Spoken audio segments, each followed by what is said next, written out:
Kita masih membahas topik healthy boundaries sebagai suatu hal penting dalam menjaga hubungan yang sehat dan seimbang. Di 2 minggu yang lalu, secara berturut-turut kita sudah membahas mengenai pengertian dan manfaat boundaries yang sehat, serta tipe-tipe boundaries. Dan kali ini, kita akan membahas mengenai cara-cara mengembangkan boundaries yang sehat. Kita mulai sekarang. Pertama, kenali diri Anda. Ini penting karena Anda perlu memahami apa yang Anda butuhkan dan inginkan, sehingga Anda bisa menyampaikannya kepada orang lain. Tanpa mengenali apa kebutuhan dan keinginan Anda akan menjadi orang yang tidak mampu menyampaikan apapun tentang diri Anda kepada orang lain. Jadi, mulailah dengan memahami diri Anda sendiri.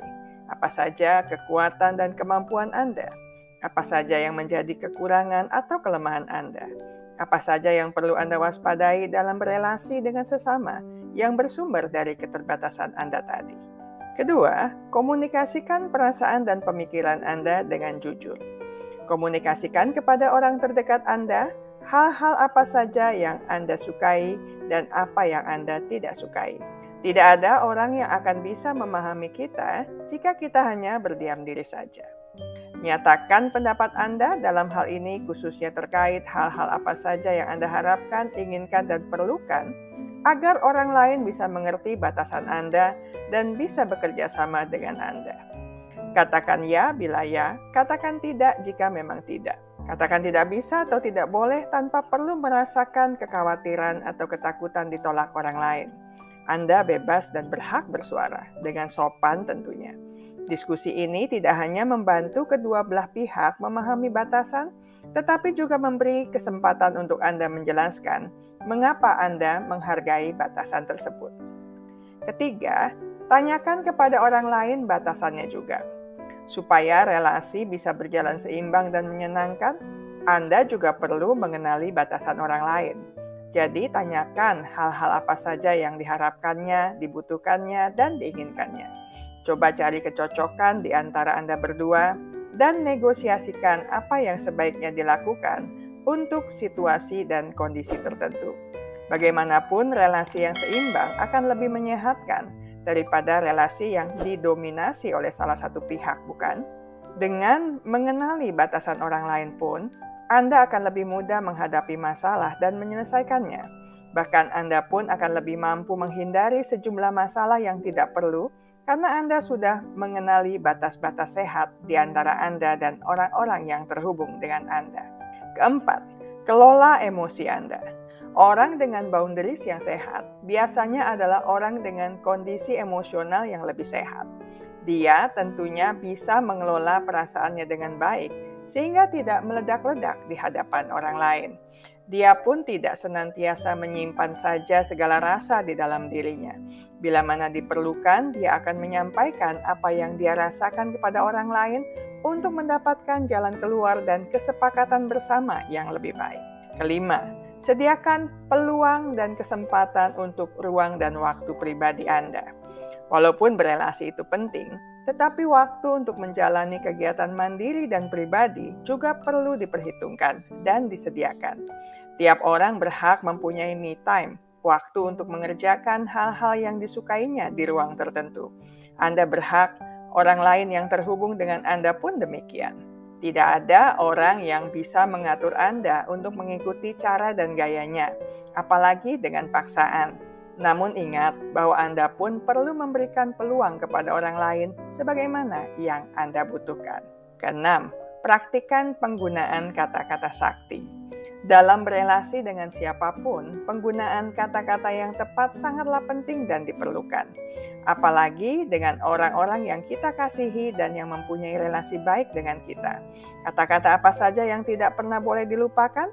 Tentunya kata-kata mendasar yang sangat penting di dalam proses kehidupan. Misalnya, kata terima kasih jika kita mendapatkan sesuatu yang baik dari orang lain. Kata maaf jika kita melakukan kesalahan. Kata permisi dan tolong jika kita ingin mendapatkan bantuan dari orang lain. Atau kata silakan jika kita ingin memberikan kesempatan dan ruang untuk orang lain. Ini kesannya sepele, tetapi jika terus-menerus kita abaikan, kita akan dikenal sebagai orang yang arogan, kurang tahu aturan, kurang paham etika, dan pada akhirnya akan dihindari dan dijauhi orang. Ketujuh, hargai perbedaan. Menghargai perbedaan pendapat, perspektif, dan perasaan orang lain adalah bukti diri kita telah menjadi orang dewasa dan matang. Tiap orang berhak mempunyai sikap, keyakinan, dan pendapatnya sendiri. Kalaupun ada perbedaan di antara kita, tentunya akan lebih indah jika kita bisa saling menghargai dan menghormati. Kita bisa sepakat bahwa mungkin untuk bagian tertentu kita tidak sepakat dengan orang lain. Kita boleh saja tidak suka dengan hal-hal yang disukai orang lain, atau tidak setuju dengan hal-hal yang disetujui dan diterima orang lain. Kita boleh saja tidak melakukan hal-hal yang dikerjakan orang lain, dan itu sah-sah saja. Kedelapan, ingat baik-baik bahwa tiap orang bertanggung jawab untuk dirinya sendiri. Anda bertanggung jawab untuk hal-hal yang Anda kerjakan. Karena itu Anda perlu mempertimbangkan segala halnya sebelum melakukan sesuatu. Jika ada kegagalan atau kesalahan, Anda perlu belajar untuk mengakuinya dan memperbaikinya. Anda tidak boleh menyalahkan orang lain atau lingkungan Anda.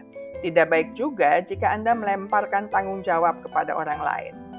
Hal serupa terjadi untuk orang lain juga. Anda tidak bertanggung jawab untuk kebahagiaan dan kesuksesan orang lain. Anda pun bukan orang yang harus menanggung derita dan luka atas kegagalan atau kesalahan orang lain. Karena masing-masing orang mempunyai batasan, dia juga mempunyai tanggung jawab atas dirinya sendiri. Kesembilan, jadilah individu yang mandiri. Sebagai individu dewasa, Anda perlu memiliki kemandirian. Artinya, Anda perlu mengusahakan berbagai hal seorang diri dan tidak bergantung secara berlebihan kepada 1-2 orang saja. Meminta bantuan orang lain tentunya boleh-boleh saja. Namanya juga kita tidak mampu mengerjakan segala hal sendirian. Tetapi untuk hal-hal rutin, simpel dan ringan, apalagi jika sudah lazim kita kerjakan, kita tentunya bisa mengupayakannya sendiri. Hindari ketergantungan kepada orang lain, karena tiap orang mempunyai urusan dan kesibukannya masing-masing. Lagi pula menjadi orang yang mandiri dan bisa menikmati hidupnya sendiri akan terkesan lebih positif daripada menjadi orang yang terus-menerus bergantung pada orang lain dan merasa hampa serta tidak berdaya tanpa kehadiran orang lain. 10. Perjelas posisi dan sikap Anda untuk hal-hal yang tidak bisa Anda tolerir.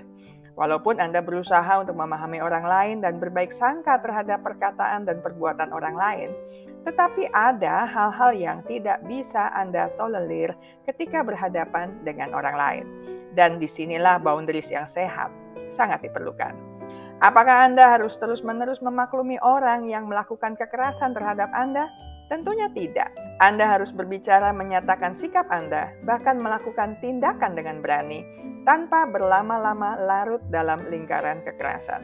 Apakah Anda akan mentolerir perselingkuhan, perilaku judi dan mabuk, atau berbagai perilaku lain yang bertentangan dengan norma? Anda yang bisa menetapkan batasan dan bersikaplah tegas terhadap hal tersebut. Untuk kebaikan Anda juga. Saya selesai sampai di sini. Kita akan lanjutkan di minggu mendatang dengan video menarik lainnya.